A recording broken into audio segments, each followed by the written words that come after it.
সালাম কমরেড।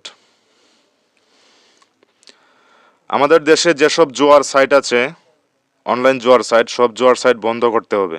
সরকারকে ট্যাক্স না দিয়ে, সরকারি অ্যাক্সেসিবিলিটি না নিয়ে এইসব সাইট কিন্তু চলছে না।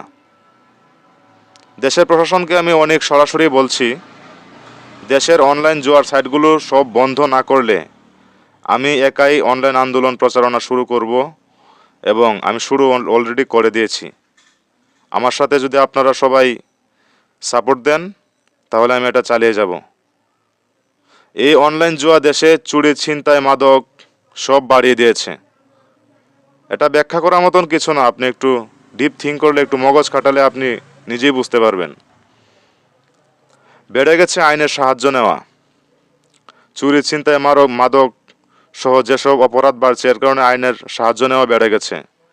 তাই বেড়ে গেছে গ্রামের এলাকার মধ্যে যেসব সমস্যাগুলো হচ্ছে, এখানে বেড়ে গেছে সালিশ, মাতব্বরদের দরবার, বাড়ছে প্রশাসনের চিন্তা, বাড়ছে সালিশি মাতব্বরদের চিন্তা। আর এখানে আরেকটা খোঁচা দিয়ে রাখি, আরেকটা কথা বলে রাখি, এই চিন্তার প্রশমন ঘটছে ঘুষের মাধ্যমে। এই অনলাইন জুয়ার প্রভাব বেড়ে গেছে, এই অনলাইন জুয়ার প্রভাবে বেড়ে গেছে ধার দেনা। আপনার অনলাইন জুয়ারি বন্ধুকে আপনি এড়িয়েও চলতে পারছেন না। আপনার কাছে ধার চাইছে আপনার বন্ধু কিছুক্ষণের জন্য, ইমার্জেন্সি বিপদ দেখিয়ে, তারপর হাওয়া। আমি অনলাইন জুয়ারি না, জুয়া আমি কখনো খেলি নাই, তারপরেও আমি এটার জন্য আজ হাজার হাজার টাকার খেসারত আমার গুনতে হচ্ছে। আমি এই অনলাইন জুয়া বন্ধের আন্দোলনে মেসেজ দিয়ে রাখলাম এই ভিডিওর মাধ্যমে। আর এই অনলাইন জুয়া আমাদেরকে কি কি দিল: 1.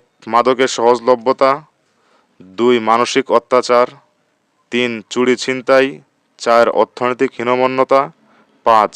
ঘুষ। ধন্যবাদ। ভিডিওটি শেয়ার করার অনুরোধ রইল।